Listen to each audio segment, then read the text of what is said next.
देखिए historical perspective थोड़ा short में रखेंगे तो बेटर है। हिस्टोरिकली जैसा मैंने आपको एक बार पहले भी बताया था कि चाइना और इंडिया का जो ये बॉर्डर डिस्प्यूट है ये चाइना और इंडिया का क्रिएशन नहीं है, बल्कि this is a colonial legacy, because we were under the Britishers, under 1947, और ब्रिटिशर्स ने हमें जो लाइन जो प्रेजेंट करी थी नेहरू को, हम उस लाइन को क्लेम करते थे। चाइना ऑन द कॉन्ट्री, चाइना का एक दूसरी क्लेम लाइन थी, और इनका नाम अगर आप जानना चाहें मेरे से, तो जो इंडिया की क्लेम लाइन थी वो जॉनसन लाइन थी, और जो चाइना की क्लेम लाइन थी वो मैकडोनल्ड मैकार्थी लाइन थी।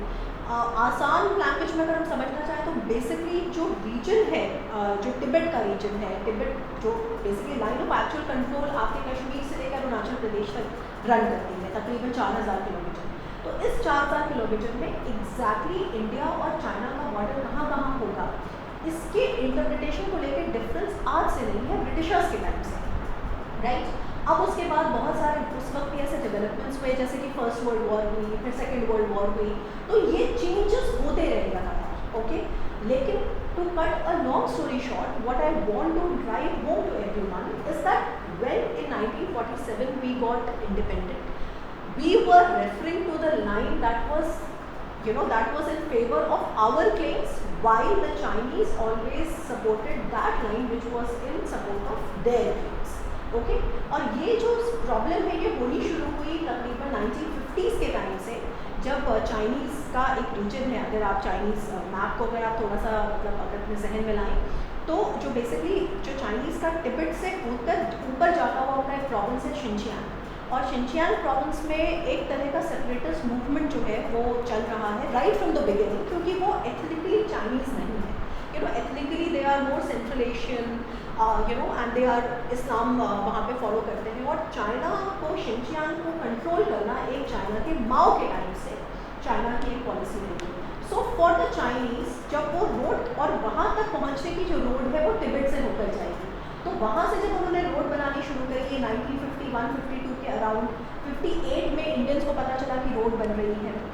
उसके बाद इंडिया की क्या पॉलिसी थी कि एक उस वक्त का एक रिटोरिक जो था वो ये था हिंदी चीनी भाई भाई का, and we already sign Panchsheel, तो ये सब चीज़ें बहुत बात हो गई, राइट। तो नेहरू और ज़ाओविनलाई का एक अच्छा फ्रेंडशिप था एक्सेट्रा।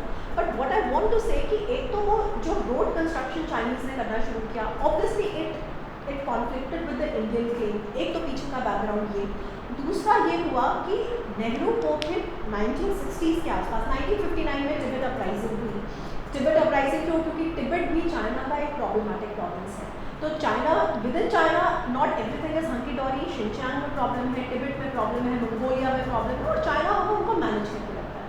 तो उसमें से जब तिब्बत की अपराइजिंग है 1959 की, क्योंकि तिब्बतन्स अपने आप को फ्री कंट्री कहते थे 1913 में, और 1959 में चाइना ने एनेक्स कर लिया तिब्बत को। वहाँ के जो लीडर थे दलाई लामा वो इंडिया आ गए, और तब से धर्मशाला में एग्जाइल की गवर्नमेंट चल रही है। तो ये सारे इंडिया ने सपोर्ट किया दलाई लामा का। तो ये बहुत सारा देयर क्लाइमेट, पहले से क्लाइमेट था कि जो क्लेम लाइन है उसका इंटरप्रिटेशन क्या है, वो मतलब तब से अनसेटल्ड थी और वो आज तक रिजॉल्व नहीं हुआ है। हाँ, और मैं आपको बता रही हूँ, तो और ये जो टिबेटन अपराइजिंग में इंडिया का सपोर्ट करना, और उसके बाद 1960 आते आते ऐसा हुआ कि नेहरू ने फॉरवर्ड पॉलिसी कहते हैं, नेहरू की पॉलिसी थी कि मतलब जब प्रेशर ये डेवलप हुआ कि भाई you can not really trust the Chinese, क्योंकि आपको एक बार वो कहते हैं आपके साथ हिंदी चीनी भाई भाई, लेकिन एट द सेम टाइम ये रोड कंस्ट्रक्शन कर रहे हैं और इतने साल से कर रहे हैं, तो उन्होंने एक फॉरवर्ड पॉलिसी कि जहाँ इंडिया का क्लेम था as per the Johnson line, वहाँ पे नेहरू ने पोस्ट जाके बनवाने की आर्मी से कहा कि बनाई। और ये जो पोस्ट है, अगर आप इस पर्टिकुलर एरिया को देखें, मैं ये वेस्टर्न सेक्टर की बात कर रही हूँ, ये लद्दाख का एरिया है, और ये इसमें आप देखेंगे मैं सीरीजाप 1 और सीरीजाप 2, तो यहाँ तक हमारी पोस्ट जो थी वो बनी थी, और इसी के अगेंस्ट चाइना ने अटैक कर दिया था इंडिया पर, और आज की डेट में सीरीजाप 1 और 2 में इंडिया की पोस्ट नहीं है, और चाइना ने इंडिया को वापस किया। वापस करते करते ये जो पैंगोन सो का एरिया आपको दिख रहा है, जो लेक है, यहाँ से लेके यहाँ तक लेक है, इसमें ये डिफरेंट फिंगर्स है। तो उसके बाद ये हो गया कि फिंगर 4 तक तो इशू नहीं है, फिंगर जैसे कि इस एरिया को बटा हुआ है, इंडिया क्लेम करता है कि हमारा LAC यहाँ तक है, ये चाइनीज बाउंड्री नहीं, चाइनीज बॉर्डर नहीं है, या ये मैं आपको बता रही हूँ डिफरेंट परसेप्शन जो 1962 में हुआ। तो 62 में हमारा क्लेम सीरीजाप 1 और 2 तक था, हमने पोस्ट बनाई यही फॉरवर्ड पॉलिसी में, that earth the Chinese and Chinese attack, और उसके बाद फिर एक स्टेटस को करना पड़ा, इंडिया को वापस हटना पड़ा, और चाइनीज जो थे वो यहाँ तक आके उन्होंने तो हम जॉनसन लाइन से भी पीछे आ गए। हम जॉनसन लाइन से पीछे। अभी जो एग्जिस्टिंग जो LAC है वो पहले से ही चाइना के फेवर में है, लेकिन LAC के बारे में एक चीज़ समझनी बहुत ज़रूरी है कि LAC is the longest disputed international border in the world, और LAC हर जगह एक जैसा नहीं है, ठीक है। हम लोग LAC के मोटे मोटे 3 पार्ट्स, तो अगर आप कश्मीर से शुरू करते हैं तो कश्मीर से वो शुरू होता है लद्दाख के रीजन से, अक्साई चिन, क्योंकि अक्साई चिन का रीजन जो है वो चाइना के पास है, उसके बाद से वहाँ से उसको वेस्टर्न सेक्टर कहते हैं, वो लद्दाख का रीजन है। वहाँ से LAC बीच में आता है जो मिडिल सेक्टर है, जहाँ पे इंडियन स्टेट्स हैं उत्तराखंड और हिमाचल के। बाय एंड लार्ज सबसे पीसफुल जो LAC का पार्ट है वो यही मिडिल सेक्टर है, और उसके बाद आता है ईस्टर्न सेक्टर जो आपका अरुणाचल प्रदेश और सिक्किम। तो और ये जो LAC इतना लंबा जो LAC है, LAC की लेंथ क्या है इस पर भी डिफरेंट परसेप्शन। इंडिया के हिसाब से तकरीबन 3400-3500 किलोमीटर्स है, चाइना के हिसाब से 2000 किलोमीटर्स है। तो ये अपने आप में this is a kind of a monster. मतलब मेरे हिसाब से अगर आप पूछें तो LAC is not like any other international border, क्योंकि वहीं पे बगल में जो LOC है, हमारा जो बॉर्डर पाकिस्तान से है, उसका चप्पा चप्पा मैन है, उसका चप्पा चप्पा वेल डिफाइंड है, लेकिन उसके ऑलरेडी जो LAC है, जो एक्चुअल कंट्रोल है, वहाँ पे बहुत कंफ्यूजन है। कुछ कुछ एरियाज हैं जहाँ पर कुछ भी क्लेम नहीं है, कुछ एरियाज हैं जो डिस्प्यूटेड है, और कुछ एरियाज हैं जो डिस्प्यूटेड नहीं है। तो अगर आप उनसे वेस्टर्न सेक्टर, मिडिल सेक्टर और ईस्टर्न सेक्टर में पूछें, तो ईस्टर्न सेक्टर में भी प्रॉब्लम नहीं है, अरुणाचल प्रदेश और सिक्किम को चाइना का चल रहा है, पर आज के दौर में जो प्रॉब्लम इस वक्त चल रही है हमारी, वो वेस्टर्न सेक्टर है। और वेस्टर्न सेक्टर जो है आप उसको कुछ इस तरह से समझ सकते हैं। आपने बताया जो बॉर्डर डिस्प्यूट चल रहा है इंडिया का, ब्रिटिश कॉलोनी के बाद से इंडिया इंडिपेंडेंट हुआ, जो नेहरू ने तय किया, तो उसके पीछे क्या कारण रहे होंगे कि जो हमारा बॉर्डर डिस्प्यूट क्लियर नहीं हो पाया?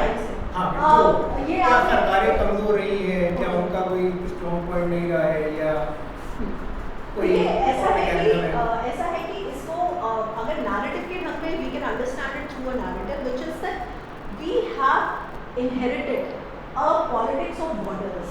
Okay, so not only LAC एक बॉर्डर है जो कि डिस्प्यूटेड है, वही LAC का कुछ पार्ट मैकमाहोन लाइन है जो अरुणाचल प्रदेश की साइड है, वो भी तो वो है, या हमारा जो पाकिस्तान से बॉर्डर बाद में रैडक्लिफ लाइन जो ब्रिटिशर्स ने हमारे लिए कागज़ पे ड्रॉ करके दे दिया, जिसकी वजह से हमें पूरा 1947 का पार्टीशन उठाना पड़ा, क्योंकि उनको ये भी अंदाज नहीं था कि जो लाइन वो खींच रहे हैं वो लाइन बेसिकली गाँव और मोहल्लों के बीच में से जा रही है। तो उनको उनकी जो लैक ऑफ अंडरस्टैंडिंग थी इस रीजन के पीछे, और एक तरह की हड़बड़ी, because they wanted to make this happen before the lapse of paramountcy etcetera. और ना केवल वो, उसके अलावा जो ड्यूरांड लाइन है जो पाकिस्तान और पाकिस्तान का बॉर्डर डिस्प्यूट्स है वो कॉलोनियल हैंगओवर कॉलोनियल लेगेसी है, और वहाँ पे वो, और चूंकि वहाँ पे इतने सारे मुल्क बन गए, मतलब पहले तो एक इंडियन सबकॉन्टिनेंट मतलब था, लेकिन अगर आप देखें तो उस इंडिया में से पाकिस्तान बना, फिर उस पाकिस्तान में से बांग्लादेश बना, तो ये तमाम बॉर्डर्स जो डिस्प्यूट्स हैं वो हम उसको लेके चलते हैं।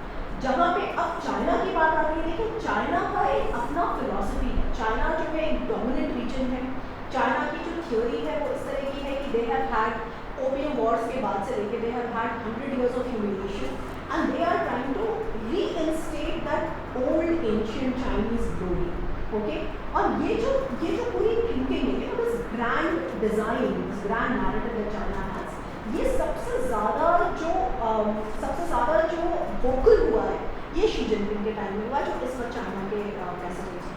और तो ये, और हम जो अभी बॉर्डर पे देख रहे हैं LAC पे, this is not an isolated incident, you will not be able to make sense of it as an isolated incident. Why? क्योंकि मैं आपको बताऊंगी कि अगर जैसे मुझसे बहुत सारे लोग पूछते हैं कि आर्टिकल 370 की वजह से ऐसा हो रहा है, या ये इंडिया और US अलाइन कर रहे हैं इस वजह से ऐसा हो रहा है, पॉलिटिक्स की वजह से हाँ, हो रहा है, पॉलिटिक्स की वजह से हो रहा है, चाइना का जो इकोनॉमिक स्लोडाउन है, जैसे नेपाल से भी हमारी कॉन्फ्लिक्ट चल रहा है, राइट, उसमें भी हमारे इंडिया की एक पॉलिसी है कि फेलियर टुवर्ड्स आवर नेबर्स है ना, नेपाल है, बांग्लादेश है, म्यांमार है और श्रीलंका है, उसके वजह से चाइना ऐसा कर रहा है, या पोस्ट कोरोना सिचुएशन में जो चाइना में इकोनॉमिक प्रॉब्लम्स हैं उसके वजह से हो रहा है, या चाइना के विदिन एक नेशनलिस्ट रेटोरिक है जिसको शी जिनपिंग बार बार डाइवर्शनरी स्ट्रैटेजी। क्या हम इसको ऐसे भी देख सकते हैं कि चाइना के अपोजिशन में इंडिया ने WHO में इंक्वायरी में वोट किया है? नहीं, चाइना वो क्या ये उसका रिपरकशन हो सकता है? ये तो मेरा आपका भी सवाल होगा, ये तो आप पोस्ट कोरोना सिचुएशन की बात करें कि पोस्ट कोरोना जिस तरह से वर्ल्ड ओपिनियन जो है वो चाइना के अगेंस्ट बन रही है। मैं इस पर आऊँगी क्योंकि इंडियन गवर्नमेंट जो है वो चाइना को लेकर दे आर वेरी सीरियस, और जो चाइनीज़ जो पॉलिसी है दैट हैज़ बीन, इसको भी हमें समझने की ज़रूरत है, क्योंकि अक्सर क्या होता है कि हमें ऐसा लगता है कि मोदी के अंडर जो इंडिया है वो बहुत स्ट्रॉन्ग है और यूपीए के अंडर इंडिया बहुत वीक था। तो एक इस मिथ को भी हमें थोड़ा सा बस्ट करने की ज़रूरत है, क्योंकि चाइना का जो प्रॉब्लम है उसको टैकल करने में यूपीए 2, मोदी 1 और मोदी 2 तीनों में एक तरह का कंसिस्टेंसी हमें दिखती है। उसके पहले ज़रूर डिफरेंट की चीज़ है पर उसमें हमें कंसिस्टेंसी दिखती है, पहली चीज़। दूसरी चीज़ ये कि अगर हम आप मुझसे जो ये कह रहे हैं कि WHO वगैरह, तो मेरा आपको आंसर इसमें ये होगा कि देखिए ये एक फेयरली कॉम्प्लेक्स मैटर है और इसमें ऑल दीज थिंग्स, जैसे मैं इसको ऐसे समझाती हूँ स्टूडेंट्स को कि अगर चाइना का अग्रेशन है तो चाइना के अग्रेशन का कोई सिंपल एक रीज़न नहीं है, it is a matrix of different embedded reasons. अभी टाइम ऐसा है कि चाइना बहुत अग्रेसिव तरीके से अपने टेरिटोरियल क्लेम्स को परस्यू कर रहा है, not only at the LAC but also in South China Sea, also in Taiwan, Hong Kong etc. Okay, so this is something that we need to look at in totality if we really want to understand what China is doing and why China is doing that. तो कोई ये नहीं कह रहा है कि यहाँ पे प्रॉब्लम नहीं थी, प्रॉब्लम थी, डिस्प्यूटेड था, लेकिन हमारे सीरीज ऑफ अग्रीमेंट्स में मैं उस पर भी जाऊँगी बाद में, सेपरेटली कि एग्जैक्टली इंडिया और चाइना के बीच में हुआ क्या क्या है। लेकिन एग्जैक्टली अभी क्या हुआ है, अगर आप मुझसे 2-4 चीज़ें मैं आपको बताना चाहती हूँ। देखिए what is important for us to know कि अभी जो ये पिछले 1 महीने से चल रहा है, पिछले 1 महीने से अचानक जैसे सब कुछ ठीक था और अचानक जो इन्वर्जन्स थे वो चाइनीज साइड से होने लगे, तो कुछ जो 3-4 एरियाज हैं जो की एरियाज है वेस्टर्न सेक्टर, ओके, मतलब लद्दाख सेक्टर, वो एरियाज है। Number 1 is DBO which is basically Daulat Beg Oldi, उसके बाद गलवान वैली तो अभी आप जानते हैं, एक पैंगोंग लेक का फिंगर्स रीजन है जो बहुत ज़्यादा न्यूज़ में रहता है, उसके अलावा डेमचौक एक रीजन है जो न्यूज़ में आता रहता है, और डेप्सांग वैली एक्सेट्रा, ये मोटे रीजन्स हैं। इसके अलावा और भी गोगरा पोस्ट है हमारी एक्सेट्रा, बट जो की रीजन्स है जहाँ पर हम सबसे ज़्यादा टेंशन जो है वो देखें। अब देखिए मैं थोड़ा सा आपको ये बताना चाहती हूँ कि when we say that the LAC is disputed, the LAC is not disputed throughout, LAC is disputed at certain areas, okay. उसमें से जो सबसे प्रोमिनेंट एरिया है डिस्प्यूट का वो है आपका फिंगर्स रीजन, जो पैंगोंग लेक के अलोंग का रीजन है, फिंगर 1, 2, 3, 4, 1 से लेके 8 तक का रीजन, ठीक है। ये डिस्प्यूटेड रीजन है, अब से नहीं कई सालों से यहाँ पे इंडिया की जो क्लेम लाइन है, देखिए इंडियंस कहते हैं कि हमारी जो क्लेम लाइन है फिंगर 8 तक है, चाइनीज कहते हैं कि चाइनीज उधर से है, चाइनीज कहते हैं कि नहीं हमारी क्लेम लाइन फिंगर 4 तक है। तो ये जो बीच का 8 किलोमीटर का रीजन है 4 to 8, ये डिस्प्यूटेड रीजन है। तो इसके पहले कई बार ऐसा हुआ है कि इंडियन पेट्रोलियम जो है वो फिंगर 8 तक जाती रही है, चाइनीज उनको वो दिखाते हैं, उनसे जाके कहते हैं कि नहीं आप वापस जाइए, और इंडियंस वापस आ जाते हैं। सिमिलरली चाइनीज जो है वो फिंगर 4 तक मतलब जाने की कोशिश करते हैं, ऐसे हो रहा है। लेकिन ये हमेशा कभी जो भी मतलब अगर इंटर बॉर्डर क्रॉसिंग होती है दोनों आर्मीज की, तो वहाँ कभी भी इस तरीके की सिचुएशन राइट नहीं हुई जो कल हुई। उसके पीछे रीजन है क्योंकि हमारे 1991 से लेकर 2013 के बीच में बहुत सारे बॉर्डर सेटलमेंट एग्रीमेंट्स हुए हैं। क्योंकि मैं आपको उसका रीजन बता रही हूँ, देखिए 1991 में पहली बार मतलब जैसे मैं आपको अगर छोटे एक बहुत शॉर्ट में बताऊँ तो इंडिया चाइना डिस्प्यूट्स के जो मेजर पॉइंटर्स हैं, 62 की वॉर है बहुत बड़ी, उसके बाद 67 का एक वॉर है जो इंडिया ने जीता, उसके बाद फिर 75 का एक डिस्प्यूट है, फिर 87 का डिस्प्यूट है, उसके बाद फिर 87 के बाद फिर 2013 में डेप्सांग वैली का डिस्प्यूट है, उसके बाद 2014 में चूमूर का डिस्प्यूट है, 2017 में डोकलाम का स्टैंड ऑफ है, और 2020। तो अभी मैंने आपके सामने इतने सारे नाम दिए, तो आपको ये चीज़ तो क्लियर हो रही होगी कि ऐसा नहीं है कि इंडिया में एक 62 में वॉर हुई थी और एक अभी हुई, इट इज़ नॉट दैट। बहुत सारी छोटी चीज़ें होती हैं, हाँ कॉन्फ्लिक्ट्स चलते रहे, लेकिन कुछ की कॉन्फ्लिक्ट्स हैं और ये सारे के सारे रिजॉल्व हुए हैं। कैसे रिजॉल्व हुए? क्योंकि कि हमारे पास मैकेनिज्म्स हैं। What are those mechanisms? 1991 में Li Peng was a Chinese president, he came to India, और तब वहाँ पे ये बात शुरू हुई कि हम ये जो डिफरेंट परसेप्शन है LAC का, इस पर हमें कोई मैकेनिज्म चाहिए, राइट? 62 से लेकर 91 के बीच में इस पर भी कोई बहुत बात नहीं। तो इसके लिए definitely we should be thankful to Narasimha Rao government in a way कि वहाँ से ये शुरू हुआ। उसके पहले राजीव गांधी गए थे 88 में, 87 का जो क्लैश हुआ था, उसके बाद 88 में राजीव गांधी गए थे चाइना, वहाँ पे उन्होंने जाकर एक तरह से रैप्रोचमेंट शुरू किया। बट एक जो स्पेसिफिक टैंजिबल हमारे हाथ में क्या आता है, this is starting from Narasimha Rao government. Narasimha Rao government when he came, उन्होंने कहा हमें बात करनी चाहिए। सो 1991, तो for the first time both the countries come together and say that we should try to resolve this different perception कि आपका इधर है, हमारा इधर है। मतलब इससे तो आप हमेशा कोई ना कोई लड़ाई चलती रहेगी, क्योंकि जैसे मैंने आपसे कहा कि उसके पहले जो 67, 975, 87 ये सारी क्लैशेस जो है वो इन चीज़ों को लेकर होते हैं, राइट? तो 93 में then PV Narasimha Rao went to China, okay, and for the first time we had a border settlement pact where they said कि हम पीसफुल मीन से करेंगे। अगर कोई इस तरह का डिफरेंट क्लेम आता है तो हम क्या करेंगे कि हम डिप्लोमेटिक चैनल्स को एंगेज करेंगे। उसके बाद 93 for the first time, then 1996 again H D. Deve Gowda government and China के बीच में फिर से ये पैक्ट हुआ और भी क्रिस्टलाइज्ड फॉर्म में ये पैक्ट हुआ। I hope you're able to see and your viewers are able to see 1996 or maybe I can come this side. So starting from 91 the talks were done, 93 the first agreement, 96 the second agreement, and where they said कि जो अगर escalation होता है तो we will de-escalate using diplomatic channels, restraint होना चाहिए, आप guns लेके नहीं जाएंगे उस एरिया में, कोई केमिकल वेपन्स लेके नहीं जाएंगे, और गन फायर नहीं करेंगे एक्सेट्रा। और होते होते 2013 जो है हमारे पास सबसे जो मेरे ख्याल से सबसे जो पावरफुल कॉन्फिडेंस बिल्डिंग जो मैकेनिज्म हमारे पास आज के डेट में है वो 2013 में है, which is happening at UPA 2 government. और जब ये 2013 का हुआ था अग्रीमेंट तो सबसे ज़्यादा राजनाथ सिंह ने ही इसे क्रिटिसाइज किया था कि दिस इज कि आपने तो चाइनीज सॉवरेनिटी से आपने यू हैव ट्रेडेड कॉम्प्रोमाइज कर दिया एक्सेट्रा। लेकिन मज़े की बात ये कि देखिए ऑपोजिशन के अपने टैक्टिक्स होते हैं, ऑपोजिशन कोई भी ऑपोजिशन में होता है तो वो यही करता है। बट फैक्ट इज कि व्हेन मोदी गवर्नमेंट आ रही है तो Modi government also carry on with that policy of engaging with China. So partly बहुत सारी चीज़ें रिटोरिक होती हैं लेकिन टेक्निकली बहुत सारी गवर्नमेंट्स उसको कैरी ऑन करती हैं। एनीवे, सो 2013 और इसमें एक इम्पॉर्टेंट बात जो मैं बताना चाहती हूँ वो ये बताना चाहती हूँ कि यहीं पे ये सब तय हुआ कि अगर आप पेट्रोल कर रहे हैं तो आप उनको पेट्रोल पूरा कर रहे हैं, पेट्रोलिंग कर दीजिए। ऐसा नहीं होगा कि आप अगर इंडियंस जो है वो एयर पेट्रोल करते हैं, चाइनीज जो है वो अपने प्लेन लाइन पर कर रहे हैं, तो आप इस बात को मानिए कि हाँ ये डिस्प्यूटेड है और हम पेट्रोलिंग कर रहे हैं। अब इन सारी चीज़ों में एक छोटी सी चीज़ आती है 1999 में हमारे यहाँ हुई थी कारगिल वॉर। कारगिल वॉर के टाइम में हमने यहाँ से अपने सोल्जर्स हटा के कारगिल वॉर में भेजे।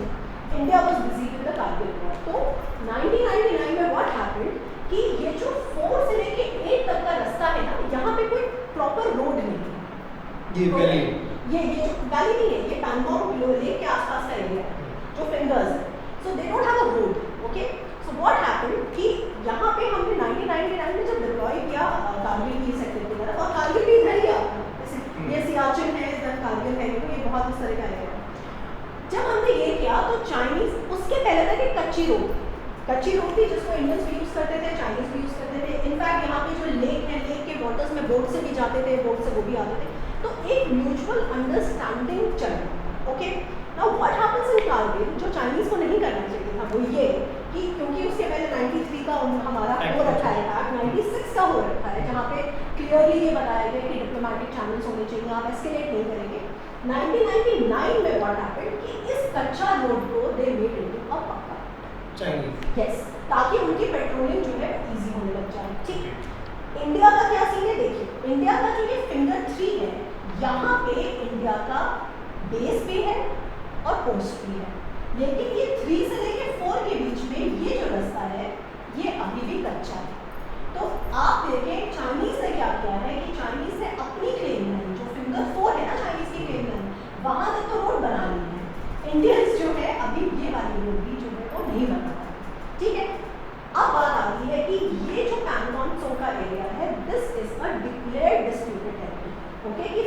फिंगर, कौन से फिंगर तक हमारा क्लेम है, कौन से फिंगर तक आपका क्लेम है। अभी क्या हुआ है कि चाइनीज जो फिंगर 4 पर आकर बैठ गए हैं और इंडियंस जो है वो फिंगर 8 को एक्सेस नहीं कर पा रहे, ठीक है, जो नहीं कर पा रहे। अब जो अभी रिसेंट डेवलपमेंट है, अभी जो पिछले 1 महीने में हुआ है, जिसके एक आर्टिकल आया था कि Indian fingers are under Chinese rules, तो वो इसी फिंगर से रिलेटेड था, बहुत डिटेल का आर्टिकल था। But what I want to say is that this is definitely, and this is a 134 kilometre long lake, so it is not like a small lake. तो इतने में प्रॉब्लम ये है कि Indian Chinese are here, so we are effectively we are unable to reach our coast, जहाँ हम वहाँ नहीं कर पा रहे। रहे, ठीक है। लेकिन इस बात को ये कहना कि चाइना ने एक्सीड कर लिया है इंडियन टेरिटरी को, नहीं, क्या पता डिसएंगेजमेंट हो तो वो पीछे हट जाए, इसके पहले होता रहा है ऐसा, राइट। मतलब चाइनीज जो है वो डिस्प्यूटेड एरिया पे उन्होंने कैप्चर किया है, ना कि इंडियन टेरिटरी। हाँ, डिस्प्यूटेड एरिया पे उनका वो है, उनका क्लेम है कि वो यहाँ के हैं, ठीक है। अब बात ये है कि अब आपकी डिप्लोमेटिक चैनल सिस्टम से काम कर रहे हैं, क्या काम कर रहे हैं, आप चाहें तो आप उनको कुछ कर सकते हैं या नहीं कर सकते हैं, राइट, आप उनसे डिसएंगेज कर सकते हैं।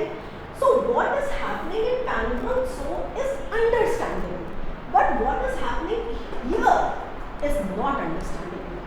अब हम लोग थोड़ा सा अपना फोकस शिफ्ट करते हैं। मैंने कहा ना कि बहुत सारे एरियाज हैं जो वेस्टर्न सेक्टर में, जिसमें सबसे पहले मैंने फिंगर्स रीजन आपको एक्सप्लेन किया कि फिंगर्स रीजन का ये प्रॉब्लम है, ठीक है। अब let us look at Galwan valley, क्योंकि गलवान वैली में ही जो हुआ है वो कल है। गलवान वैली की खास बात यह है कि Galwan valley is that area जहाँ पे 62 की वॉर भी हुई। It is basically, Galwan is a river, it is a river, Indus की ट्रिब्यूटरी है और ये इधर से बहते हुए आती है, मतलब ये चाइना का हिस्सा है, यहाँ से ये रिवर जो है वो ऐसे बहते हुए आती है और यहाँ पे दूसरी रिवर से होती है, श्योक रिवर और रिवर। तो बेसिकली ये यहाँ पे एक वैली बनाता है और यहाँ पे हिल्स है, ये देखिए मैंने कहा ना यहाँ पे हिल्स है। तो होता ये है कि ये जो एरिया था ये एक वैली है। अब जाहिर है कि ये जो पूरा एरिया आप देख रहे हैं, this is a geographical terrain के हिसाब से it is a very very complex area, you getting it right, क्योंकि कहीं पे वो अनडिमार्केटेड है, कहीं डिमार्केटेड है, कहीं बहुत हाई एल्टीट्यूड पर है। तो वैली का अगर स्ट्रेटेजिकली आप समझे तो वैली का पर्पस ये होता है कि वैली पे आप डिप्लॉयमेंट आसानी से कर सकते हैं। इशू ये आ रहा है कि पिछले 1 महीने से चाइनीज जो है वो गलवान वैली के जो वैली का एरिया है वहाँ पे डिप्लॉयमेंट कर रहे थे इंफ्रास्ट्रक्चर, ठीक।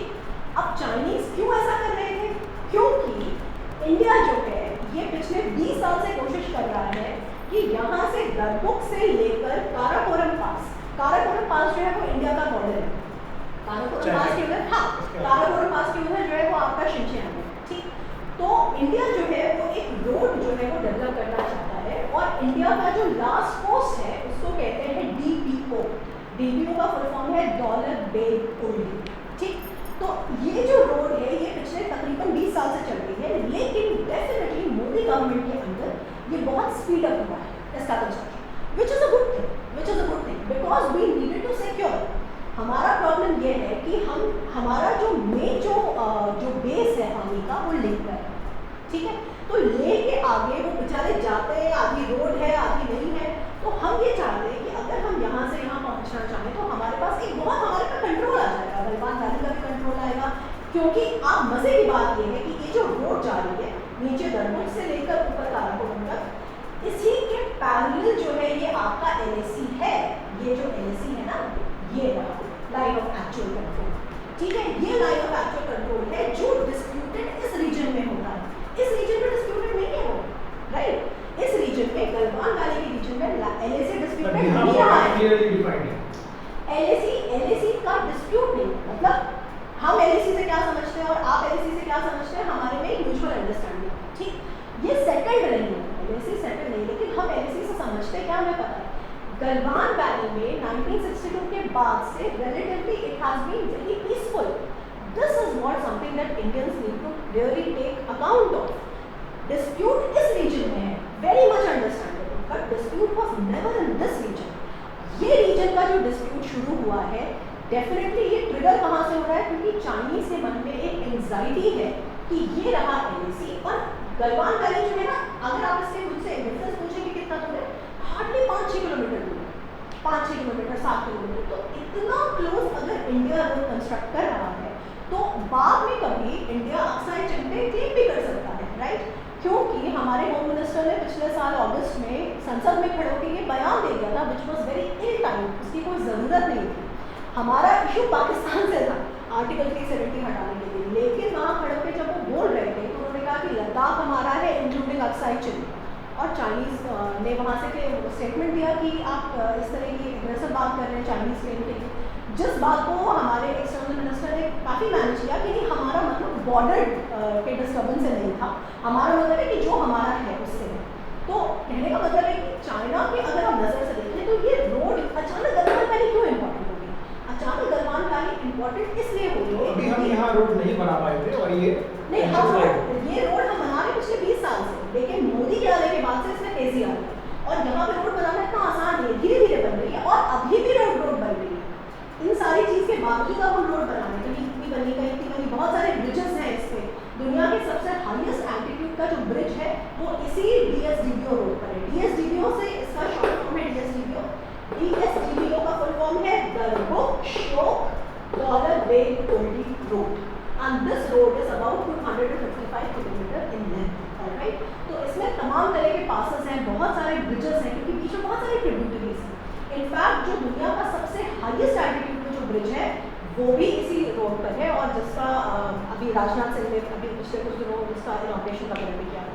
But what I am saying is that what makes the Galwan valley suddenly the hotbed of all this and not Pangong so. तो वो तो समझ में आ रहा है ना, मान लीजिए अगर हमारी लड़ाई यहाँ हो जाए तो हमें समझ में आएगा। स्टेटस है कि अगर चाइनीज यहाँ सिंगापुर पे है, हाँ, तो वो भी स्टिल वहीं पे, अभी वो वहीं पर है, लेकिन डिसएंगेज कर रहा है, राइट? डिसएंगेजमेंट चल रहा है, तो देखेंगे कि डिसएंगेजमेंट तो जब यहाँ डिसएंगेजमेंट चल रहा है तो यहाँ क्यों नहीं हो पाया? यहाँ पे भी तो हो रहा है, यही तो बात है। जब अभी 5-6 मई के आसपास जब यहाँ पे बीच में हुआ था कि इंडियंस और बहुत सारा फुटेज रिलीज हुआ था कि इंडियंस और चाइनीज में स्कफल हो रही है और ये हो रहा है, वो भी गलवान वैली का ही था। और उसके बाद से जो डिसएंगेजमेंट शुरू हुआ था, जिसमें जो आर्मी चीफ्स दोनों तरफ के आए थे, उसमें क्या बात हुई थी कि हम पोस्ट 14 और पोस्ट 15 से अपना डिप्लॉयमेंट हटा के पोस्ट 17 पे जाएंगे, मतलब हम पीछे जाएंगे, राइट? इस पोस्ट पे हाँ, मतलब ये गलवान वैली का बता रही है, ये गलवान वैली में ही पोस्ट 14 में गलवान वैली है ना, तो वैली रिलेटिवली बड़ा एरिया है, तो यहाँ पे आप मतलब अगर स्ट्रेटेजिकली समझे तो यहाँ पे जगह ज़्यादा है, जहाँ पे चाइनीज अपना इंफ्रास्ट्रक्चर ला रहे हैं। क्यों ये इतना हॉटबेड बन गया है? हॉटबेड इसलिए बन गया है क्योंकि पिछले 1 महीने से लगातार यहाँ पे इंफ्रास्ट्रक्चर जो था हमें दिख रहा था कि चाइना का बढ़ रहा है। अब आप पूछे कि चाइना का इंफ्रास्ट्रक्चर क्यों बढ़ रहा था, उसका जवाब है ये रोड, क्योंकि ये जो रोड है ना केवल कि लाइन ऑफ एक्चुअल कंट्रोल के बहुत पास में है, बल्कि ये काराकोरम पास तक जाती है। काराकोरम पास जो है वो हमारा बॉर्डर है शिनचियांग, और जिस तरह से हमारे होम मिनिस्टर 20 साल से बन रहा है, तो ये टेंशन एस्केलेट अब क्यों हुई है? क्योंकि पिछले अगस्त 2019 में हमारे होम मिनिस्टर ने खड़े होकर ये बोल दिया पार्लियामेंट में कि Ladakh, entire Ladakh including Aksai chin and Gilgit Baltistan is an integral part of India, जो चाइना ने एक्सेप्ट नहीं किया, जो चाइना एक्सेप्ट नहीं करेगा। आप देखिए कितनी सारी चीज़ें, मैंने कहा कि कोई चीज़ ऐसा नहीं है कि A is leading to B and B is leading to C, बहुत सारे फैक्टर्स हैं और बहुत सारे फैक्टर्स एक हाइब्रिड स्टेट में है, ठीक है? एक मतलब समझ लीजिए कि एक डायनामिक फ्लूइड स्टेट में है। जब एक आर्ग्यूमेंट ऐसे बनता है तो उस तरह से वो चीज़ जो है वो मतलब इम्पैक्ट दिखाने लग जाती है। नाउ रोड तो बन ही रही है, रोड बनने के साथ हम अगर हमारे होम मिनिस्टर एक ऐसा स्टेटमेंट दे रहे हैं जो चाइनीज़ को अर्क कर रहा है, देखिए बिकॉज चाइना में भी ये एंग्जाइटी है, right now they are conventionally much more superior to India, whether its economy और its military, but the way the global atmosphere is shaping out in the sense that India coming close to Japan, US जो खुद है security quadrilateral में, Australia के साथ, Australia China का बहुत economic partner था लेकिन उन्होंने आपस में दूरी बना ली।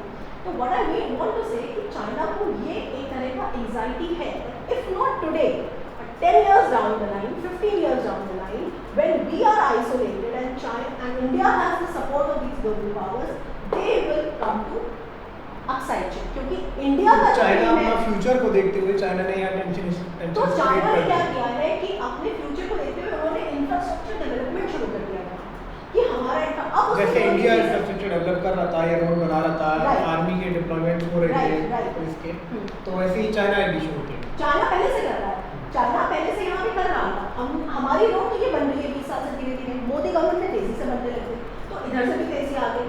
अब उसमें 2-4 चीज़ें और, 2-4 चीज़ें ये हैं कि अगर हम यहाँ दरबुल से होकर श्योक, चांगचेंगो, Galwan valley, Murgo etcetera, DBO और काराकोरम पास, अगर हम इमेजिन कर रहे थे, तो typically speaking lot of strategic experts are saying that we should have had more post in the valley. हम इस वैली को सिक्योर क्यों नहीं करते? हमने यहाँ आर्मी का डिप्लॉयमेंट या हमने यहाँ पे अभी क्या है, नहीं किया। राइट, अभी हमारे पास देखिए क्या है, हमारे पास जो दो है, ITBP which is the Indo Tibetan border police और इंडियन आर्मी, राइट, यही दो चीजें तो है ना। आर्ग्यूमेंट तो ये कहता ना कि if you were getting into something so sensitive which is so close to the LAC which is anyway a disputed border, तो आपने यहाँ पर इसको बेटर वो क्यों नहीं किया?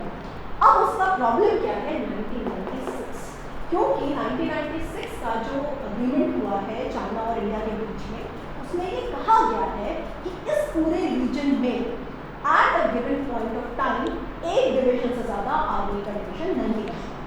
तो अगर आप मुझसे ये कहें कि गवर्नमेंट क्यों सो रही थी या गवर्नमेंट ने क्यों नहीं यहाँ पे ज़्यादा डिवीजन डिप्लॉय किए, because the government was following the conditions that they had signed on, which is a good thing, which is a good confidence building thing, कि हम ये चाह रहे थे कि हम यहाँ पे ना डिप्लॉय करें और हमने ITBP के भी कंपनीज को नहीं बढ़ाया, वरना जिस तरह से हम पाकिस्तान के बॉर्डर को मैन करते हैं वैसे हम LAC को क्यों नहीं मैन करते? क्योंकि दोनों साइड्स के बीच में एक टैसिट अग्रीमेंट है that we will not have too much deployment, because too much deployment से वो हम ये कह सकते हैं कि इंडिया ने उस पैक्ट को फॉलो किया और चाइना ने हाँ नहीं किया, बिल्कुल सही है। अभी जो चाइना ने मंडे रात में किया है वो यही गलवान वैली है। गलवान वैली के चारों तरफ हिल्स हैं। सैटेलाइट इमेजेस हमारे पास नहीं है, लेकिन ये बहुत पॉसिबल है कि China already has control over those hills, okay, क्योंकि हाँ LAC नहीं, गलवान वैली है ना, वैली के अंदर हिल्स, ठीक है, and China already has control over the hills, ठीक है। अब यहाँ पे चाइना क्या कर रहा है कि चाइना ना केवल इस प्रोटोकॉल को ब्रेक कर रहा है, पहली चीज, दूसरी चीज जब 5-6 मई को भी वहाँ पे स्कफल हुआ था, तो कायदे से since we have 1996, 2013, there was no reason for China to be so aggressive. Nothing explains that. Why are you so aggressive? You know, आप पहले कितनी बार हुआ है? 2013 में हुआ है, 14 में हुआ है, 17 में हुआ है, कभी आपने ऐसा तभी वो क्रॉस कर गया है अलग और रीजन, तब वहाँ पे दरसान वैली है, दरसान वैली की इस एरिया में जो भी डिस्प्यूटेड है, लेकिन गलवान वैली में ये पहला हमारा गलवान वैली में पहला है, लेकिन ये सब इसके आसपास है। तो डेमचौक है डिस्प्यूटेड है, ये डेमचौक इधर है, इस साइड में, इधर नीचे की साइड में डेमचौक, ठीक है, डेमचौक डिस्प्यूटेड है, दरसान वैली डिस्प्यूटेड है। इन सारे एरियाज में पहले हमारा मिलिट्री स्टैंड ऑफ हो चुका है, but it has never been so aggressive. Galwan valley में ऐसा क्या हो गया कि they are getting so aggressive? So unless and until you take what is happening inside China, nothing explains that level of Chinese aggression. जैसा कल Chinese government की तरफ से स्टेटमेंट आया है कि इंडिया ने जो है उनको ट्रिगर किया है, ये बिल्कुल झूठ स्टेटमेंट है, क्योंकि जो मई 5th और 6th में जो इनका पहला वाला हुआ था, उसके बाद से जो डिसएंगेजमेंट चल रहा था, जिसमें इंडिया ने कहा था कि हम 14 और 15 से हम वापस जाएंगे, पोस्ट 17 पे ले जाएंगे, यही एक बहुत बड़ा रीजन था कि जब कल डिसएंगेजमेंट हो रहा था तो इंडियंस थे ही वहाँ पे, क्योंकि जो टर्म्स एंड कंडीशंस आर्ग्यू हुए थे वो ये हुए थे कि हम लोग अब बैक ऑफ करेंगे, तो इंडियंस तो बैक ऑफ कर रहे थे ना। तो जब वहाँ पे स्कफल शुरू हुआ गलवान वैली के एरिया में, रिज है उसके एरिया में, तो there were no Indians, you know, और उनके पास कुछ था नहीं, और उधर चाइनीज ने उनके पास रॉड्स थे और उनको मार रहे थे और बहुत एग्रेसिव ढंग से, ब्रूटल ढंग से। तो basically clearly China has violated, you know, 1996, 2013, and not just 96 and 13, also the disengagement mechanism that was put in place on the 5th and 6th of May. ठीक है, 5th और 6th May, सॉरी 5th और 6th May या जून में, मतलब अभी जो last हुआ है, ठीक है, और उसके बाद से जो कल रात में हुआ है, तो this is something pretty serious, everybody is saying that. और एक इम्पॉर्टेंट बात ये है कि Galwan valley was never really a disputed territory, ठीक है, गलवान वैली में एक अंडरस्टैंडिंग दोनों साइड से चल रही है।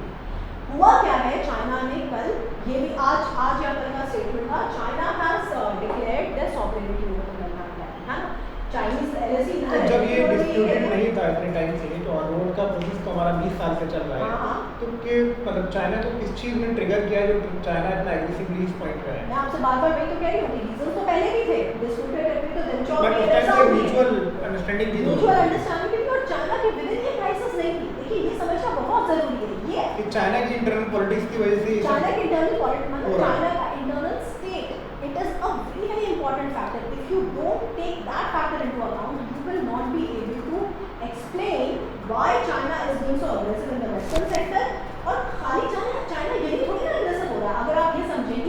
का जो इंडिया के साथ हाँ इंडिया के साथ चाइना साउथ चाइना सी में वही कर रहा है, वियतनाम के शिप को उन्होंने डाउन कर दिया।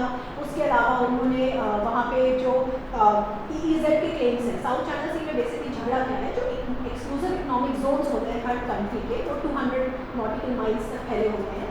तो वहाँ पे उनके कॉन्फ्लिक्टिंग क्लेम्स हैं, क्योंकि पतला रीजन है साउथ चाइना सी का, वहाँ पे चाइना लगातार इंकर्जन्स कर रहा है।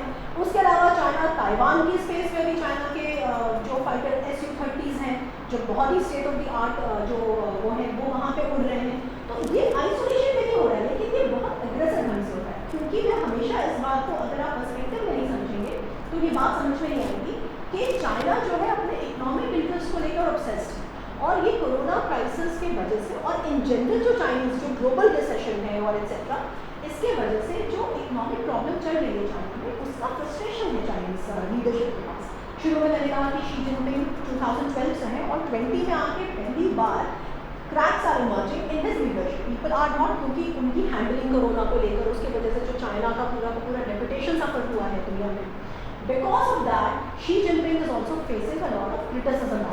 इस मतलब जो भी अभी रिसेंट टेंशन इंडिया और चाइना के बीच में हुए हैं, तो इसमें काफ़ी दिन से हम लोगों की जो है वो आर्मी लेवल की टॉक चल रही है। हाँ राइट। बट गवर्नमेंट की तरफ से कोई ऐसा स्टेटमेंट नहीं आया ना लिखे हुए कि उन टॉक्स का क्या रिजल्ट हुआ। उसके बाद फिर ये इंसिडेंट होता है, तो क्या हम ये सपोज कर सकते हैं कि उन टॉक्स में कोई ऐसा पॉजिटिव रिजल्ट नहीं हुआ है? देखिए अब आता है कि थोड़ा सा हम लोग इसमें मोदी गवर्नमेंट के इसको समझने की कोशिश करेंगे। Like I said 2013 was a landmark confidence building measure mechanism. 2014 में मोदी आए, मोदी ने आकर उस पॉलिसी को कंटिन्यू, UPA 2 की पॉलिसी जो चाइना की तरफ थी, मोदी जब आए, मोदी ने उसको चाइना फर्स्ट एक तरह से पॉलिसी होगी वो कंटिन्यू इतना ज़्यादा किया कि लोग कहते हैं कि आपने नेपाल पे ध्यान नहीं दिया, बांग्लादेश पे ध्यान नहीं दिया एक्सेट्रा। उसमें भी हम जा सकते हैं, but it is not the main point. The main point is that he had the acumen to realize that China is a big country और eventually हमारा clash जो है वो होना है। अब देखिए मोदी गवर्नमेंट ने 2015 में मोदी ने ये चीज़ जो कि विजिट किया वहाँ पे जब आए थे, वहाँ पे शी जिनपिंग आए थे।